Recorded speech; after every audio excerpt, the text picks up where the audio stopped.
केंद्रीय पंचायत राज मंत्रालय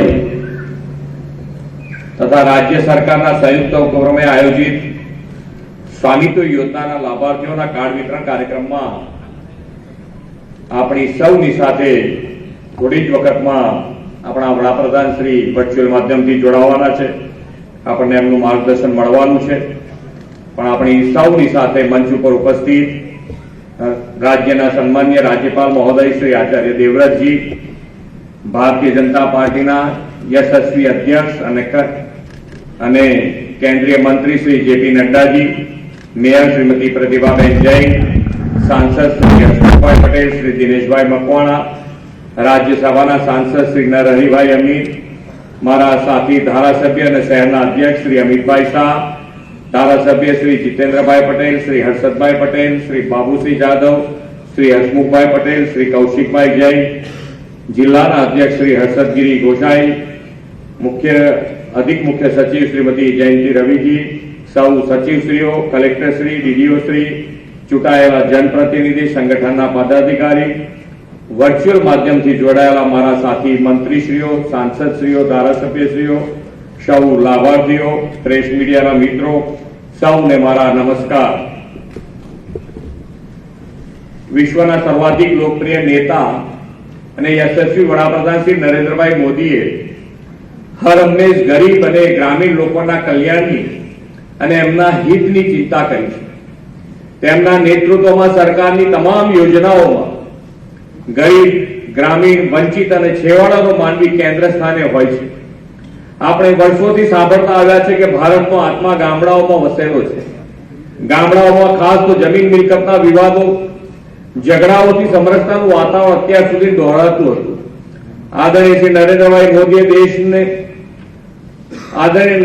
मोदीने देशनुं सेवा दायित्व जनताए सोंप्युं अने आ बधी स्थितिमां आमूल परिवर्तन आव्युं तेनो अहेसास आपणे सौने તેમણે કરાવ્યો છે।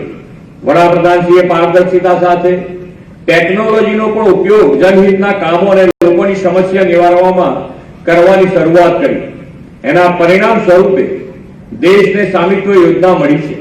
देशना गामडाओमां जमीन साथे संकळायेला विवादों, तकरारो, मालिकी हकना प्रश्नों बधुं ज ड्रोन टेक्नोलॉजीना उपयोगथी सर्वे अने मेपिंग द्वारा हल करवानी एक नवी दिशा वडाप्रधानश्रीए आपी छे। जो लोकोनुं भલું करवानी इच्छा शक्ति होय तो नाना माणसना पण केवा मोटा काम थई शके ते आपणा मोदी साहेबे आ योजनाथी देश अने दुनियाने बताव्युं छे। आज एक ज दिवस में गुजरातना 415 गामों 64,000 थी वधु प्रोपर्टी कार्ड स्वामित्वनुं वडाप्रधानश्री वर्च्युअल उपस्थिति में थवानुं छे। टेक्नोलॉजीना व्यापक उपयोगथी 100% लाभार्थी आवरी लेवानी प्रेरणा वडाप्रधानश्री आपी छे। वडाप्रधान श्री नरेन्द्रभाई मोदीना नेतृत्वमां स्वामित्व योजना 2.25 करोड़थी वधु प्रोपर्टी कार्ड तैयार करवानो माइलस्टोन पार पाड्यो छे। गुजरात में 12,23,000 थी वधु प्रोपर्टी कार्ड तैयार थया छे। जिला और ग्राम्य कक्षाए पण प्रोपर्टी कार्ड वितरणना कार्यक्रम में मंत्रीश्रीओ तथा पदाधिकारीओ जोड़ाया छे। आ साथे सौने स्वच्छता माटे प्रेरित करवा अने नशा विरोधी सामूहिक शपथ लईने समरस समाजनी दिशामां आगळ वधवुं छे। वडाप्रधानश्री हमेशा कहे छे कि जमीन अने घरना मालिकी हकनी देशना विकासमां खूब मोटी भूमिका है। संपत्तिनो रेकॉर्ड होय त्यारे संपत्ति पर अधिकार मळे अने नागरिकनुं जीवन अने संपत्ति पण सुरक्षित रहे। ए रीते गरीबोनी सुरक्षा, गामनी अर्थव्यवस्था अने गाममां आयोजनबद्ध विकासनी आ योजना छे। गामडाना लोकोने कोई पण विवाद वगर मिलकत खरीदवानो अने वेचवा माटेनो सरळ मार्ग आ प्रोपर्टी कार्ड छे। प्रोपर्टी कार्ड मळ्या पछी लोकोने पोताना घर उपर कब्जो थई जवानी कोई आशंका रहती नहीं। ते आवी शंकाथी मुक्त थाय छे अने पोतानो अधिकार दर्शावी शके छे। ड्रोन जेवी नवी टेक्नोलॉजीनी मददथी जे प्रकारे मेपिंग अने सर्वे करवामां आव्या छे तेना कारणे दरेक गाममां निश्चित लैंड रेकॉर्ड पण बनी शकशे। स्वामित्व योजना ग्रामीण भारत माटे गेम चेन्जर साबित थई छे। ड्रोन अने जीआईएस टेक्नोलॉजीनो उपयोग करीने ग्रामीण विस्तारमां मिलकत मालिकोने अधिकारनो रेकॉर्ड आनाथी मळतो थयो छे। આ યોજનાએ મિલકતના માલિકોને સશક્ત બનાવવાની સાથે સાથે ગ્રામીણ ભારતમાં વધુ સારા ઇન્ફ્રાસ્ટ્રક્ચર પ્લાનિંગ, નાણાકીય સ્થિરતા અને ટકાઉ વિકાસને પણ વધુ સુદૃઢ કર્યો છે. વડાપ્રધાનશ્રીની પ્રેરણાથી શરૂ થયેલી આ યોજનાનો વિશેષ ફાયદો દેશભરના ગ્રામીણ વિસ્તાર અને ગરીબોને થયો છે.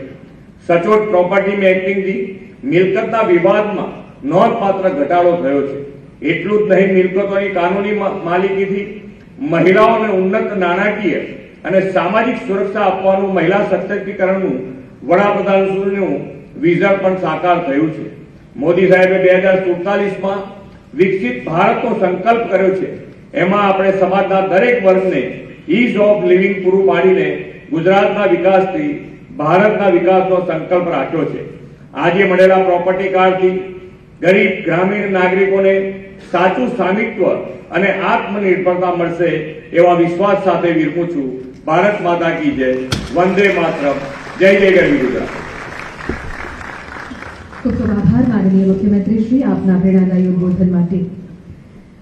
દેશનો પ્રત્યેક નાગરિક સ્વસ્થ રહે અને નાગરિકોને અદ્યતન સ્વાસ્થ્ય સેવાઓ ઘર આંગણે કિફાયતી દરે મળે એ માટે ભારત સરકાર કટિબદ્ધ છે. આજના કાર્યક્રમમાં આપણા માટે વિશેષ ગૌરવની વાત છે કે ભારત સરકારના માનનીય કેન્દ્રીય आरोग्य मंत्री श्री जेपी नड्डा जी उपस्थित है. सादर अनुरोध करते हैं मान्यवर आपसे आपके प्रेरणादायी उद्बोधन के लिए. माननीय केंद्रीय स्वास्थ्य मंत्री श्रीमान डॉक्टर जेपी नड्डा जी.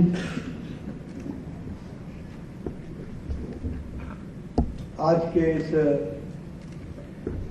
स्वामित्व योजना के कार्ड वितरण के कार्यक्रम में मंच पर उपस्थित हम सबके बीच में महामहिम राज्यपाल सम्मानीय आचार्य देवव्रत जी, हमारे यशस्वी मुख्यमंत्री और हमारे वरिष्ठ नेता श्री भूपेंद्र पटेल जी, संसद में मेरे साथी श्री नरहरि अमीन जी, संसद में ही मेरे साथी हसमुख भाई पटेल जी, दिनेश भाई मकवाना जी, यहाँ हमारे अहमदाबाद शहर की मेयर श्रीमती प्रतिभा जैन जी, अमित जी हमारे अध्यक्ष, सम्मानित मंच और यहाँ इतनी बड़ी संख्या में एकत्र आए देवी और सज्जनों, मीडिया के मेरे साथी, प्रिंट मीडिया, इलेक्ट्रॉनिक मीडिया के मेरे साथी, आज हम सबका सौभाग्य है कि इस स्वामित्व योजना के कार्ड वितरण के कार्यक्रम में हम सबको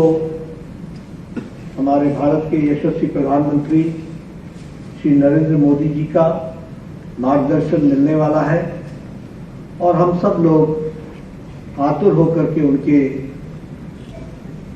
मार्गदर्शन के बताए गए शब्दों को सुनने के लिए आतुर हैं. हमें अभी महामहिम राज्यपाल जी का भी मार्गदर्शन मिलेगा. मुझे कहा गया है कि इस बीच में मैं भी कुछ स्वामित्व योजना की दृष्टि से कुछ आपसे चर्चा करूं. सबसे पहले तो मैं अगर स्वामित्व योजना की चर्चा करूं उससे पहले एक बात वाइडर पर्सपेक्टिव में, एक जिसे हम कह सकते हैं होलिस्टिक अप्रोच में हमको ध्यान में रखने की जरूरत है. और जब मैं ये कहता हूं कि होलिस्टिक अप्रोच में, तो हमें ध्यान में रखना चाहिए कि प्रधानमंत्री मोदी जी के नेतृत्व में सामान्य मानवीय का, सामान्य जन का, सामान्य व्यक्ति का सशक्तिकरण के कार्यक्रम को भरपूर महत्व दिया गया है. पीपल सेंट्रिक, उसको ध्यान में रख करके उनके नेतृत्व में पिछले 10 वर्षों से मोदी जी की पहले 2014 से 19 की सरकार और 2014 से 19 और 19 के बाद जो हमारी दूसरी सरकार बनी और अभी 24 से जो हम मोदी 03 में चल रहे हैं, ये तीनों सरकारों में इस बात को ध्यान में रखा गया कि हम सामान्य मानवीय के लिए किस तरीके से उसके सशक्तिकरण के लिए काम कर रहे हैं. और जब मैं सशक्तिकरण की बात करता हूं तो फोकस में रहा गांव, गरीब, वंचित, पीड़ित, शोषित, दलित, युवा, किसान, इन सब पर फोकस करके किस तरीके से उसको मेन स्ट्रीमिंग की जा सकती है, उसको मुख्य धारा में लाया जा सकता है, उसको ध्यान में रख करके सारे कार्यक्रमों का नियोजन किया।